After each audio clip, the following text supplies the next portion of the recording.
우리 마음을 한번 다짐하겠습니다. 주여 말씀하옵소서.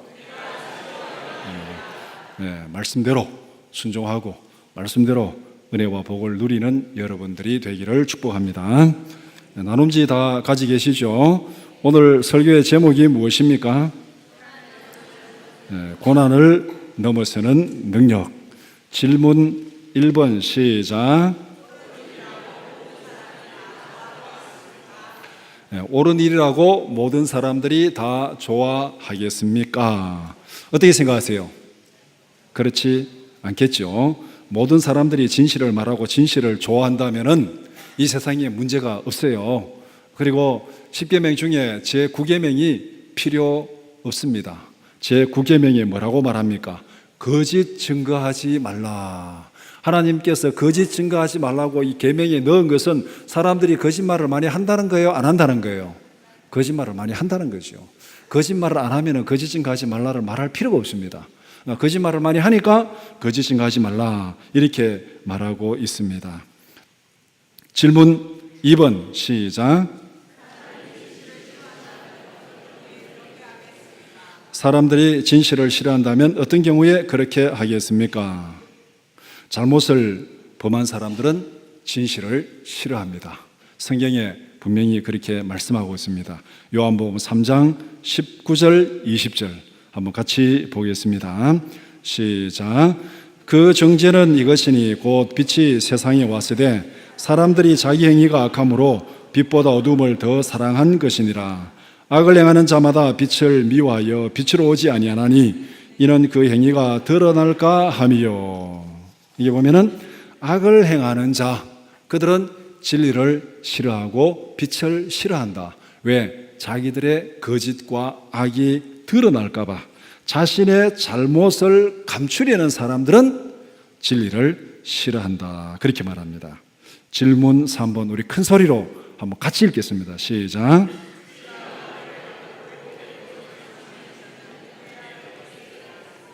진리가 박해를 받고 왜곡되는 상황에 직면했다면 어떻게 해야 되겠습니까?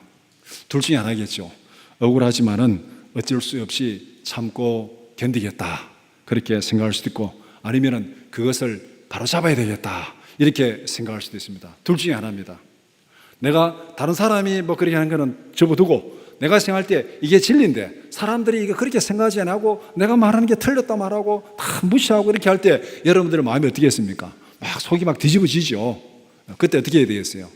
에이, 세상 더럽다. 내가 참고 말지. 그렇게 결정할 수도 있고, 아니면은 이거 바로 잡아야지. 그렇게 또 생각할 수도 있습니다.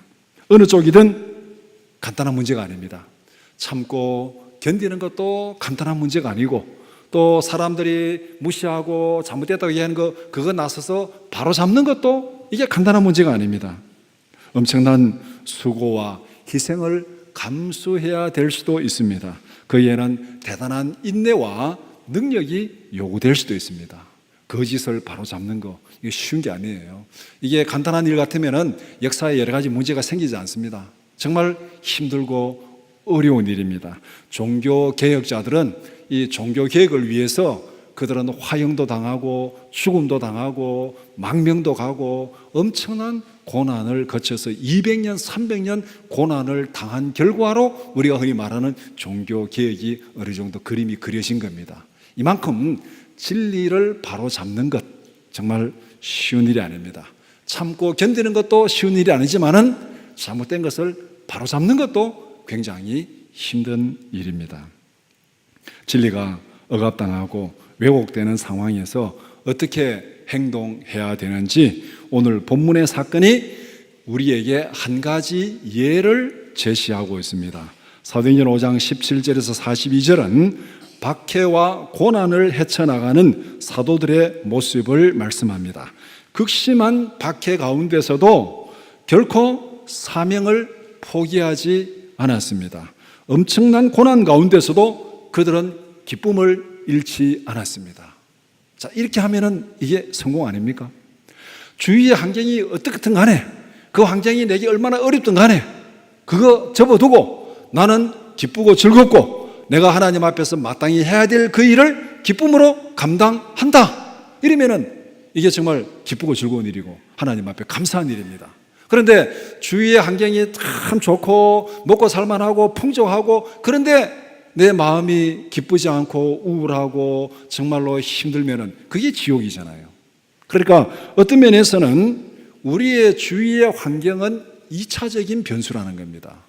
1차적인 변수는 환경에 관계없이 내 마음에 기쁨이 있고 내 마음에 소망이 있고 내 마음에 사명에 대한 열정이 있다면은 이것이야말로 하나님 앞에 은혜고 기적이고 능력입니다. 고난을 넘어서서 항상 기뻐할 수 있는 능력은 무엇입니까? 이런 능력은 도대체 어디에서 오는 것입니까? 이런 질문을 가지고 사도행전 5장 17절에서 42절을 함께 살펴보고자 합니다. 오늘 본문을 세 단락으로 나눠보면은, 첫 번째는 사도들에게 닥친 고난, 두 번째는 고난에 직면한 사도들의 태도, 세 번째는 고난을 넘어선 기쁨입니다. 첫 번째, 사도들에게 닥친 고난입니다. 질문 11번 시작. 사도들은 왜 감옥에 갇혔습니까? 본문은 이렇게 말씀합니다. 5장 17절 18절 함께 보겠습니다. 시작. 대제사장과 그와 함께 있는 사람 즉 사두개인의 당파가 다 마음의 시기가 가득하여 일어나서 사도들을 잡아다가 옥에 가두었더니, 사도들을 옥에 가둔 사람들이 누구라고 말합니까? 대제사장과 그와 함께한 사두개파 속한 사람들. 이걸 간단히 얘기하면은 예루살렘에 있는 정치적인 종교적인 기득권을 가지고 있는 사람들이라는 뜻입니다. 대제사장과 사두개파는 그때 당시에 이 예루살렘의 정치 권력을 잡고 있는 그런 세력입니다.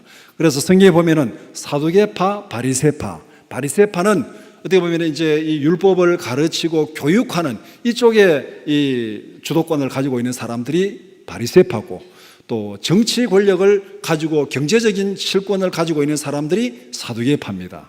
그래서 오늘 이 본문의 대제사장은 사두개파에 속한 사람이고, 그 다음에 그 사두개파에 속한 사람들, 예루살렘 공의원들이 지금 이 사도들을 옥에 가두었다. 예루살렘에 있는 정치적, 경제적 기득권을 가진 사람들이 사도들을 옥에 가두었다. 그렇게 말할 수 있습니다. 사도들을 왜 옥에 가두었습니까? 마음의 시기가 가득하여 사도들을 옥에 가두었다. 마음의 시기가 가득하여. 대제사장과 사두개인들이 사도들에 대해서 왜 마음의 시기심이 일어났는지, 그 내용은 오늘 5장 12절에서 16절에 설명된 그 내용이 그들 마음속에 왜 시기가 일어났는지를 말씀하고 있습니다. 사도들이 전하는 복음을 인해서 능력이 나타났습니다. 기적이 나타났습니다. 병자들이 치료를 받습니다. 그러니까 예루살렘에 있는 많은 사람들이 사도들이 전하는 복음을 믿고 따르고 그들을 칭송합니다. 그러니까 기득권을 가지고 있는 대제사장들과 사두개인들에게는 심각한 위협이 아닐 수가 없습니다. 다 지금 사도들을 따라가고 있으니까. 그래서 기득권층의 시기심으로 사도들은 옥에 갇히게 되었다. 그렇게 말하고 있습니다. 질문 12번 시작. 사도들에게는 고난을 피해서 도망칠 기회가 없었습니까? 왜 이 도망칠 기회, 도망친다고 얘기하겠느냐? 왜냐하면 복음서에 보면은 사도들은 도망친 전과자들입니다. 예수님의 고난 앞에서 다 예수님을 모른다고 부인하고 도망친 사람들이에요. 그러니까 또 도망칠 수도 있는 거죠. 그래서 그러면 이들에게는 과연 도망칠 기회가 없었는가? 23절의 내용을 보면은 사도들이 갇힌 감옥은 감시가 철저했습니다. 정치적, 종교적, 경제적 기득권을 가진 사람들이 사도들을 잡아서 옥에 가두었으니까 얼마나 철저하게 지키겠습니까? 옥문은 든든히 잠겨 있었습니다. 감옥을 지키는 사람들이 철저하게 감시를 하고 있었습니다. 이런 상황에서 사도들은 탈출해서 도망갈 수 있는 기회는 전혀 없었습니다. 그러나 사도들에게 감옥을 나와서 도망칠 기회가 주어졌습니다. 19절에 보니까 주의 사자가 밤에 옥문을 열고 사도들을 감옥에서 끌어내었습니다. 사도들은 감옥에서 나왔습니다. 이제 자기들 마음대로 갈 수가 있어요. 박해를 피해서 도망칠 기회가 주어졌습니다. 예전 같으면은 예수님의 십자가 앞에서 예수님을 모른다고 부정하고 도망을 쳤으니까 그대로라면은 지금 사도들은 감옥에 나오는 순간에 도망을 쳐야 정상입니다. 그런데 감옥에서 나온 사도들은 도망치지 않았습니다. 다시 잡힐 줄 알면서도 새벽에 성전에 들어가서 복음을 가르치고 있었습니다. 감옥에서 나오자마자 새벽 시간부터 성전에 들어가서 복음을 가르치고 있었습니다. 사도들은 고난을 피해 도망치지 않고 담대히 복음을 전하고 있습니다. 질문 13번 시작. 사도들은 죽음의 위협 앞에서도 왜 도망치지 않았습니까? 사도들은 다시 잡힐 것을 알면서도 도망치지 않았습니다. 오히려 새벽부터 성전에서 복음을 전했습니다.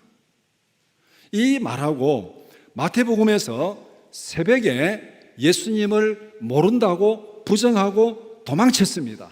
같은 새벽에 그들은 도망갈 자유가 주어졌고 감옥에서 나왔습니다.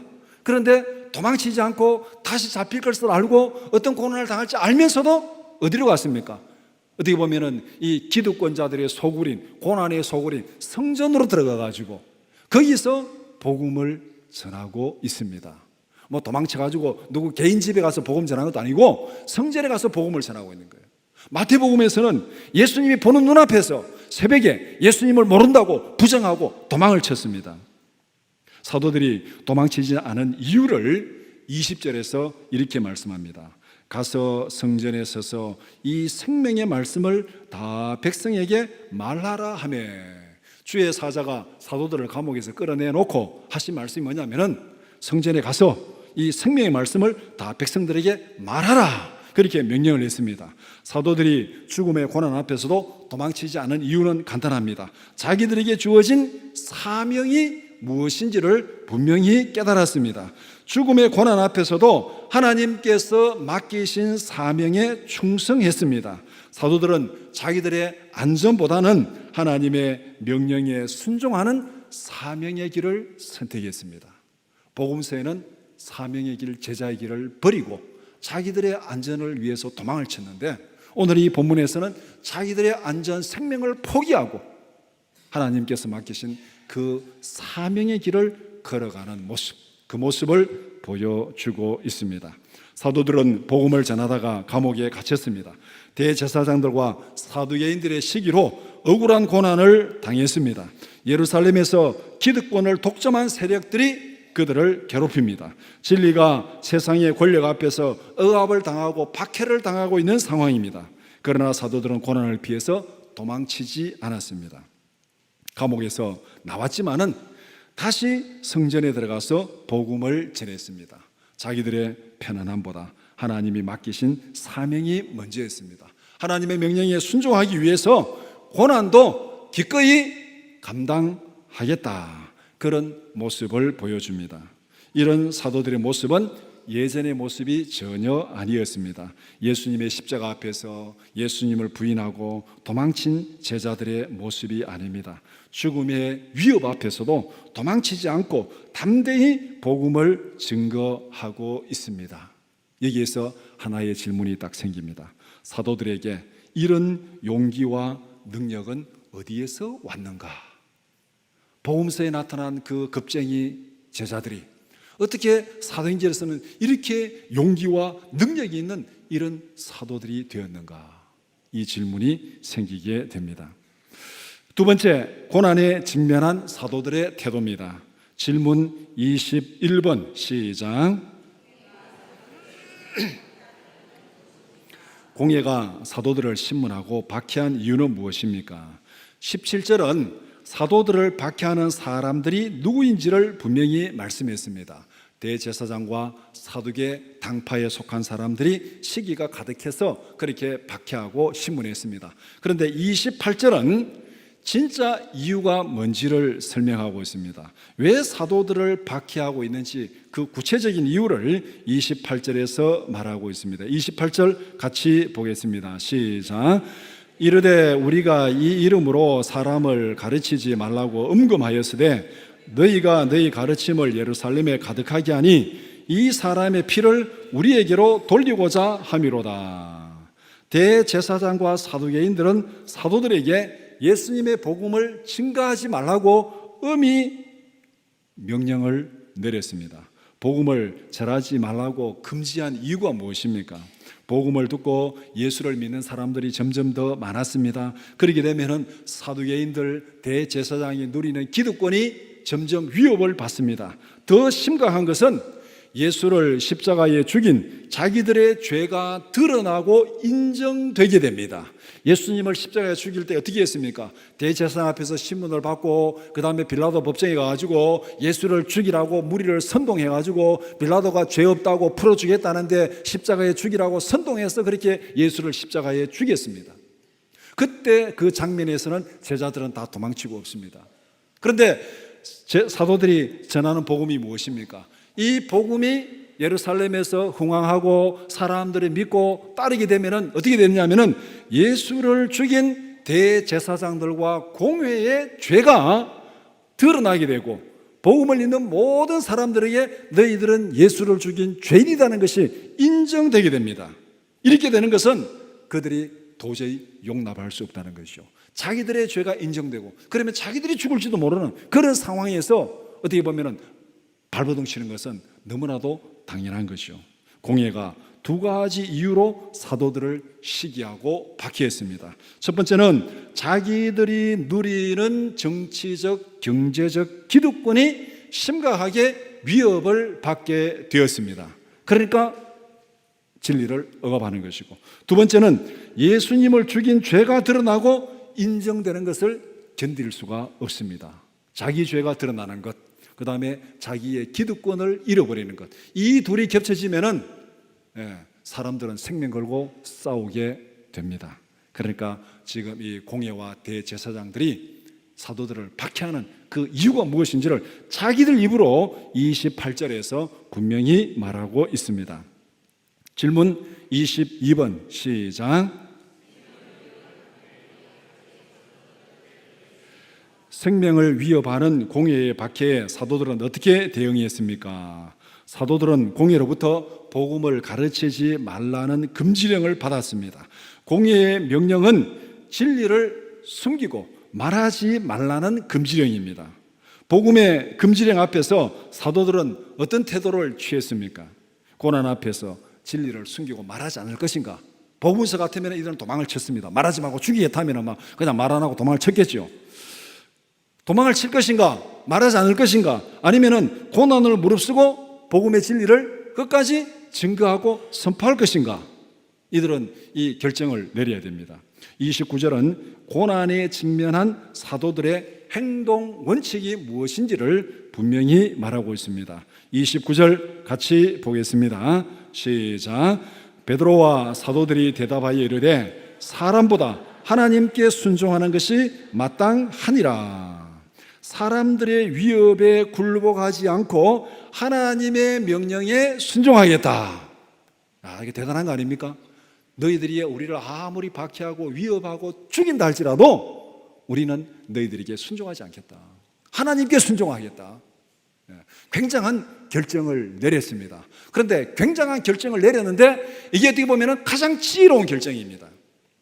오늘 우리 모든 사람들도, 이 땅에 사는 모든 사람들도 이런 지혜로운 결정을 내려야 돼요.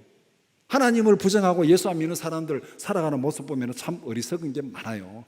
신을 얼마나 많이 섬기는지 너무너무 신이 많아요. 제가 어릴 때 동지에 팥죽을 쓰면 할머니 심부름한다고요. 부엌에 가서 꿀떡 밑에 갖다 놔라, 뭐 갖다 놔라, 삼신 할머니 단지 밑에 갖다 놔라. 하여튼 제가 팥죽 갖다 놓은 거 다 대여섯 그릇 갖다 놨습니다. 뭔 신이 그래 많은지. 그리고 사람들이 이사하려고 그러면 날 받아야 되잖아요. 손 없는 날 귀신 없는 날 받는다고 그렇게 이신 섬기고 저신 그래도 불안해가지고 부적 넣어 다니고 또 어디 가면 또 절하고 산에 가 나무에 절하고 또 산에 올라가다 바위 밑에 촛불 써놓고 섬기는 신이 얼마나 많은지 모르겠습니다. 자, 그럼 여기서 하나 딱 결정을 내립시다. 별로 힘도 없는 잡다한 신을 많이 섬기는 것이 지혜로운 것입니까? 아니면 모든 신들 중에 최고 대빵 하나만 섬기는 게 지혜로운 것입니까? 대빵 하나만 섬기는 게 지혜로운 것이죠. 예. 쫄개들 아무리 섬겨봐야 그거 별 효과가 없습니다. 이놈 섭섭하게 되고 저놈 섭섭하게 되고 막 그래요. 그러니까 여기서 다 접어두고 대빵 하나만 섬기자. 대빵 하나만. 그 대빵이 누굽니까? 창조자 하나님이에요. 그런 면에서 저와 여러분들이 굉장히 지혜로운 판단을 내린 줄 믿습니다. 예. 세상의 권력, 세상의 신, 다른 무상 다 필요 없습니다. 대빵 하나만 생기면 대빵 하나면은 우리를 창조하시고 죄 가운데서 구원하신 하나님 한 분만 섬기면 될 줄 믿습니다. 어떻게 보면은 사도들의 결정은 굉장히 용감한 결정인데 어떻게 보면은 가장 지혜로운 결정입니다. 이렇게 행동을 결정한 이유가 무엇입니까? 하나님만 섬기겠다 결정한 이유를 32절에서 말하고 있습니다. 32절 같이 보겠습니다. 시작. 우리는 이 일의 증인이요 하나님이 자기에게 순종하는 사람들에게 주신 성령도 그러하니라 하더라.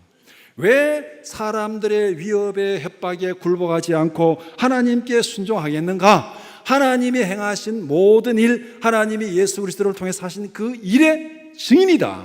우리는 그 일의 증인이다. 그리고 우리와 함께 하신 믿는 자들에게 주신 성령도 그것을 증거한다. 그렇게 말하고 있습니다. 자, 그러면은 사도들이 위협 앞에서, 고난 앞에서, 죽음 앞에서 굴하지 아니하고 어떻게 이 예수님의 복음을 담대히 증거할 수 있는가? 그 힘과 그 능력이 뭐냐? 자기들이 예수님 하나님 앞에서 증인이고 그 증인의 삶을 누가 증명하느냐? 성령이 증거하신다. 그러면은 힘의 능력, 힘의 근원이 어디에 있는지를 32절에 분명히 말하고 있잖아요. 믿는 자들에게 부어주신 성령도 이것을 증거한다. 다시 말하면 우리와 함께한 성령도 이것을 증거한다. 성령이 증거하는데, 성령이 우리에게 힘을 주시고 능력을 주는데 왜 우리가 너희들에게 굴복할 거냐? 우리는 당당하게 하나님께 순종하겠다. 이 용기, 이 힘, 이 능력 어디에서 오는 것인지 32절은 분명히 말씀합니다. 질문 23번 시작. 사도들이 공의 앞에서 증언한 하나님이 행하신 일은 무엇입니까? 하나님이 행하신 일이 복음이죠. 사도들은 자기들이 복음의 증인이라고 당당하게 선언합니다. 하나님께서 예수 그리스도를 통해서 행하신 일을 증거하는 증인이라고 선언합니다. 죽음의 위협 앞에서도 진리를 말하는 증인의 사명을 포기할 수 없다고 말합니다. 그렇게 하면서 사도들이 공의 앞에서 증거한 복음의 내용이 뭡니까? 두 가지로 정리할 수 있습니다. 첫 번째는 예수 그리스도의 죽음과 부활을 선포합니다. 지금 다른 데서 말하는 것이 아니고 지금 대제사장 앞에서, 그 다음에 공회원들 앞에서, 사두개 당파 앞에서 지금 예수님의 죽음과 부활을 선포하는 30절에 보면은 너희가 예수 그리스도를 십자가에 못 박아 죽였다. 엄청난 예를 지금 하고 있습니다. 대제사장 앞에서, 사두개 당회 앞에서, 공회 앞에서 너희가 예수 그리스도를 십자가에 못 박아 죽였다. 얼마나 용기 있는 얘기를 하고 있습니까? 그러나 하나님은 예수님을 다시 살리셨다. 너희가 십자가에 못 박아 죽인 그 예수를 하나님께서 다시 살리셨다. 예수님의 부활을 증거하면서 대제사장과 공회의 죄를 지금 지적하고 책망하고 있습니다. 복음은 구원을 말하지만은 죄를 지적하지 않는 구원은 없습니다. 회개를 통하지 않는 구원은 없습니다. 복음은 분명히 죄를 지적하고 회개를 촉구하고 구원을 얘기합니다. 그 다음에 두 번째는 죄를 회개하고 예수를 구주로 믿고 구원을 받으라. 31절에 그 말씀을 하고 있습니다. 하나님께서 예수를 살리고 구원의 왕 메시아로 세우셨다. 하나님 앞에서 죄를 회개하고 예수를 구주로 믿고 구원 받으라. 지금 대제사장 앞에서, 공회원들 앞에서 너희들이 예수를 십자가에 죽인 죄인이다. 그렇지만은 그 죄를 회개하고 예수를 믿으면 구원 받는다. 이 복음을 지금 증거하고 있는 거예요. 사도들은 하나님이 행하신 예수 그리스도의 복음을 선포했습니다. 대제사장들과 공회는 자기들의 죄를 감추고 기득권을 지키기 위해서 복음을 박해했습니다. 예수 그리스도의 복음을 전하지 말라고 엄히 금지령을 내렸습니다. 그러나 사도들은 죽음의 위협 앞에서도 굴하지 않았습니다. 하나님이 보여주신 복음의 진리를 담대하게 선포했습니다.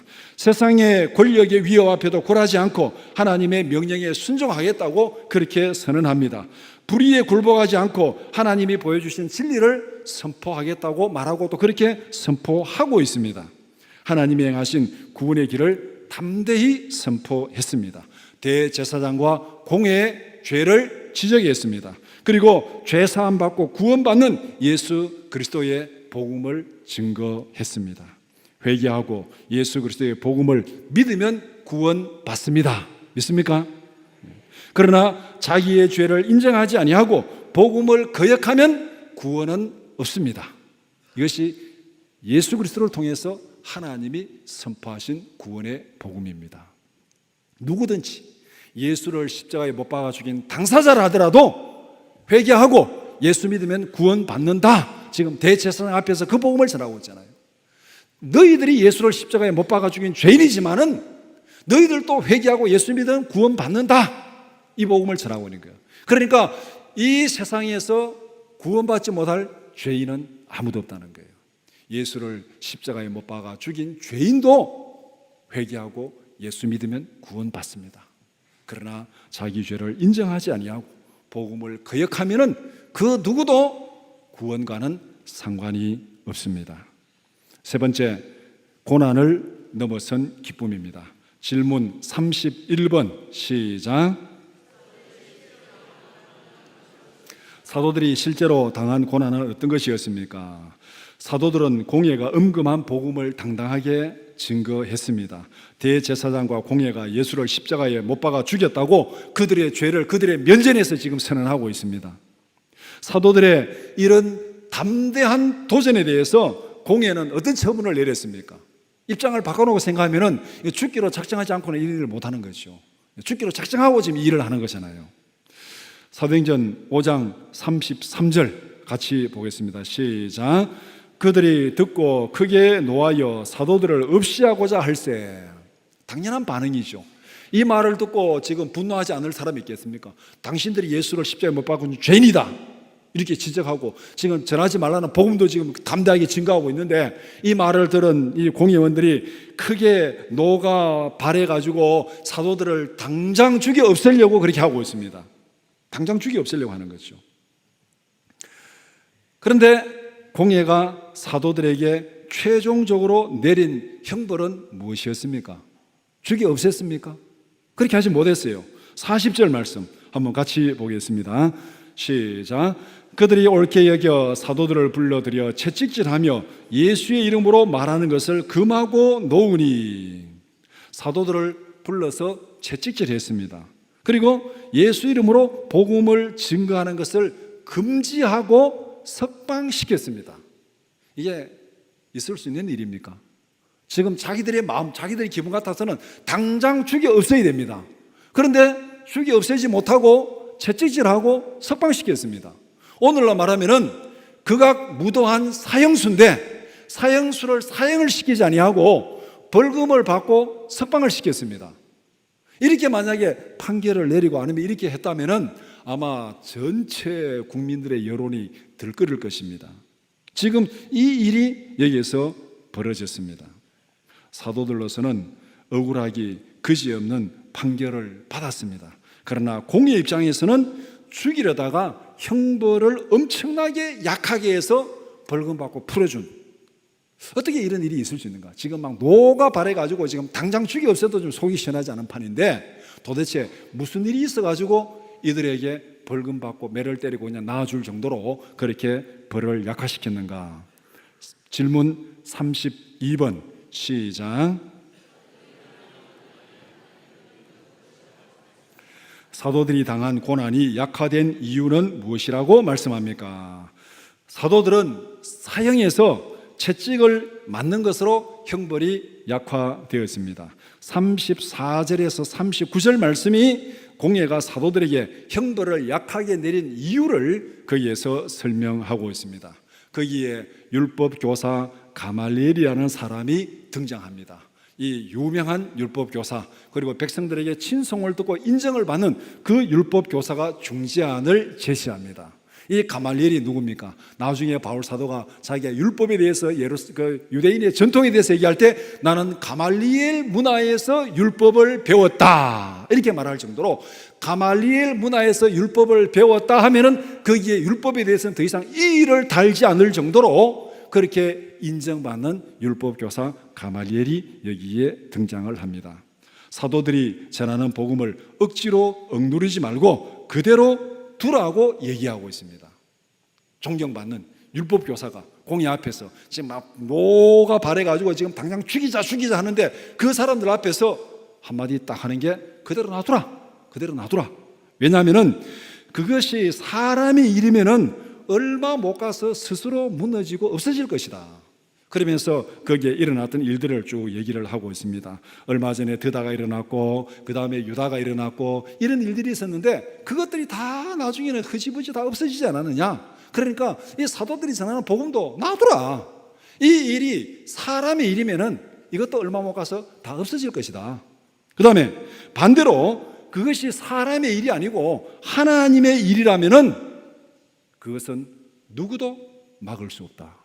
아무리 나서가지고 막는다 해서 막아질 일이 아니다. 오히려 하나님을 대적하는 죄를 범할 뿐이다.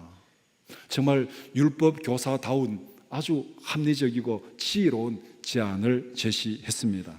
율법 교사 가말리엘은 두 가지 면에서 큰 역할을 했습니다. 하나는 사도들에게는 고난 가운데서도 복음을 전할 수 있는 기회를 주었습니다. 사도들이 매를 맞고 석방 받았죠. 그러니까 매를 맞은 건 억울하지만은 그래도 나와서 복음을 전할 수 있는 기회가 사도들에게는 주어졌습니다. 다른 하나는 대제사장들에게는 무고한 사람을 죽이는 죄를 범하는 것을 막았습니다. 그들이 사도들을 죽인다고 해가지고 뭐 복음이 없어진 것도 아니고 오히려 그들은 또 사람의 피를 흘리는 죄를 범하게 되는 것이죠. 그 죄를 범하는 것을 막아 주었습니다. 우리의 믿음 생활에도 또 믿음을 떠나서 우리의 일반적인 생활 속에서도 이런 지혜롭고 합리적인 행동이 요구됩니다. 가말리엘이 오늘 본문에서 제시한 이 지혜롭고 합리적인 행동, 우리는 때로는 근거도 없는 소문에 휩쓸리고 감정에 휩쓸려 가지고 일을 망칠 때가 많이 있습니다. 우리가 행동하기 전에 분명히 잘 판단해 봐야 됩니다. 이게 정말 근거가 있는 것인가? 이게 하나님 앞에서 옳은 일인가? 이게 정말 성도를 세우고 교회를 세우는 일인가? 판단해보고 행동해야 되는 거예요. 만약에 그렇지 않으면 그것은 하나님을 대적하는 일이 되는 겁니다. 그렇기 때문에 이 가말리엘이 제시한 이 제안은 성도들에게도 굉장히 필요한 제안이지만은 우리 모든 사람들에게 정말로 필요한 행동의 원칙입니다. 근거 없는 소문에 휩쓸리지 말고 감정에 휩쓸리지 말고 하나님이 원하시는 것이 무엇인지, 하나님의 말씀이 뭐를 말하고 있는지 거기에 따라서 행동하는 여러분들이 되기를 축복합니다. 질문 33번 시작. 복음을 인하여 억울하게 고난을 당한 사도들의 반응은 무엇이었습니까? 고난이 약화되기는 했지만 사도들로서는 억울한 대우를 받았습니다. 진리의 복음을 전했다는 이유로 신문을 받고 매질을 당하고 협박을 당했습니다. 하나님 앞에서 원망하고 불평할 수 있는 충분한 이유가 됩니다. 복음을 전하는 사명을 포기할 수도 있는 충분한 조건이 마련되었습니다. 왜 우리가 복음을 전하는데 이런 어려움을 당합니까? 이런 어려움을 당하면서 왜 복음을 전해야 됩니까? 하나님 더 이상 못하겠습니다, 안 하겠습니다 하고 도망칠 수도 있어요. 복음으로 인한 고난 앞에서 사도들은 어떻게 행동했습니까? 첫 번째, 복음을 인하여 고난 당하는 것 자체를 영광으로 생각하고 기뻐했습니다. 오늘 본문 41절 말씀 한번 같이 보겠습니다. 시작. 사도들은 그 이름을 위하여 능력받는 일에 합당한 자로 여기심을 기뻐하면서 공의 앞을 떠나니라. 예수 이름으로 두들겨 맞고 석방되었는데 그 두들겨 맞은 걸 오히려 기뻐하는 거예요. 왜? 우리가 예수 이름으로 두들겨 맞았다, 예수 이름으로 고난 받았다, 예수님 때문에 고난받을 수 있다는 이 사실을 기뻐하고 즐거워했다는 거예요. 예수님과 같은 대우를 받았다는 거예요. 이 말은 뒤집어 말하면 예수님과 같이 고난을 당했으면, 예수님과 같이 십자가에 못 박혔으면 예수님과 함께 부활의 생명에 참여하고 예수님과 함께 천국의 영원한 영광에 참여할 줄 믿습니다. 이게 로마서에서 전한 복음이에요. 예수님과 함께 대접받는다는 것, 이것이 일시적으로는 고난일지 모르지만은 그것이 장차 영원한 영광과 영원한 생명을 보장하는 일이기 때문에 예수 이름으로 능력받고 고난당하는 그 일을 오히려 기뻐하고 즐거워했다. 두 번째는 고난과 협박에도 복음을 전하는 사명을 포기하지 않고 기쁨으로 그 일을 감당했습니다. 오늘 본문 42절 말씀 같이 보겠습니다. 시작. 그들이 날마다 성전에 있든지 집에 있든지 예수는 그리스도라고 가르치기와 전도하기를 그치지 아니하니라. 석방 받을 때 공예가 뭐라 했습니까? 절대 예수 이름을 가르치지 말아라, 복음을 가르치지 말아라 하고 매질하고 보냈습니다. 그런데 그거 아랑곳하지 않고 기쁨으로 이 복음을 증거하고 가르치고 열심히 증거하는 모습을 보여주고 있습니다. 사도들은 복음을 인하여 고난당하는 것을 오히려 기뻐하고, 복음을 위해서 고난당하고 있지만은 그 복음 전하는 일을 오히려 기뻐하고 영광으로 생각하고 그 사명을 감당하고 있습니다. 복음으로 인한 고난은 사도들에게 불평의 조건이 아니라 기쁨의 조건이었습니다. 사도들은 예수님의 고난과 죽음과 부활을 목격한 복음의 증인들입니다. 복음으로 인한 고난은 부활의 영광에 이르는 확실한 증거가 되었습니다. 복음으로 인하여 고난당하는 것 자체가 예수를 닮아가는 것입니다. 사도들은 고난을 통하여 원망하고 불평하기보다는 오히려 예수 그리스도의 영광에 한 발짝 더 다가서게 된 그 사실에 기뻐하고 있습니다. 이 기쁨으로 더 열심히 복음을 증거하고 있습니다. 부활의 영광에 대한 믿음과 소망이 성도가 누리는 기쁨의 근원인 줄 믿습니다. 지금 눈앞에 있는 이 고난은 힘든 거예요. 매를 당하고 그 다음에 협박을 당하고 이거는 힘든 거지만, 그러나 예수 이름으로 고난을 당하니까 뭐가 보장되어 있습니까? 예수 안에서 누리는 부활의 영원한 생명과 천국의 영원한 영광이 보장되어 있다는 거예요. 지금 눈앞에 있는 고난은 힘들지만은, 그러나 장차 영원한 생명과 영광을 바라보니까 이거는 엄청나게 기쁘고 즐거운 거라는 거죠. 눈앞에 있는 고난이 중요한 것이 아니라 장차 우리가 누릴 영광이 무엇인가, 그것을 바라보면서 기뻐하고 즐거워하는 거예요. 로마서 8장 18절에 이렇게 말씀합니다. 시작. 생각하건대 현재의 고난은 장차 우리에게 나타날 영광과 비교할 수 없도다. 부활의 영광에 대한 믿음과 소망이 현재의 고난을 넉넉히 이기는 능력이요, 고난을 넘어서는 기쁨인 줄 믿습니다. 성령이 이것을 증거하고 이것을 보증하고 인치셨다고 32절에 분명히 말씀합니다. 말씀을 정리해 봅시다. 우리는 진리와 거짓이 충돌하는 영적 전쟁터에서 살고 있습니다. 진리라고 사람들이 다 좋아하는 것은 아닙니다. 거짓에 속한 사람들은 진리를 싫어합니다. 악에 속한 사람들은 진리를 억압하고 위협하고 협박합니다. 우리는 영적 전쟁터에서 거짓과 싸워서 이기게 됩니다. 때로는 우리가 협박을 당할 수도 있습니다. 고난을 당할 수도 있습니다. 박해를 받을 수도 있습니다. 무슨 전쟁이든지 싸워서 이기려면 힘이 있어야 됩니다. 거짓과 싸우는 영적 전쟁도 마찬가지입니다. 우리에게는 힘이 있어야 되고 능력이 있어야 됩니다. 복음서에 나타난 사도들의 모습은 세상의 위협과 고난 앞에서 철저하게 굴복했습니다. 그들은 예수님의 면전에서 예수님을 모른다고 부정하고 도망쳤습니다. 그러나 사도행전에 나타난 사도들의 모습은 완전히 달라진 모습입니다. 세상의 위협 앞에서, 죽음 앞에서도 당당하게 복음을 선포합니다. 고난과 박해를 받으면서도 오히려 기쁨으로 복음을 증거하고 있습니다. 고난과 박해를 기뻐하고 극복하고 기쁨으로 복음을 선포하는 이 힘, 이 능력, 이 용기는 어디에서 온 것입니까? 이것이 오늘 본문이 우리에게 전하고자 하는 핵심입니다. 이 둘의 차이는 오순절 이전과 오순절 이후의 차이입니다. 성령을 받기 이전과 성령을 받은 이후의 차이입니다. 성령이 세상의 위협과 고난을 넉넉히 이길 수 있는 힘을 주십니다. 성령이 세상의 환경을 넘어서서 기뻐할 수 있는 능력을 주십니다. 세상의 권력이 아니라 성령의 인도하심을 따라서 세상의 위협과 고난을 넉넉히 이기는 여러분들이 되기를 축복합니다. 기도드리겠습니다.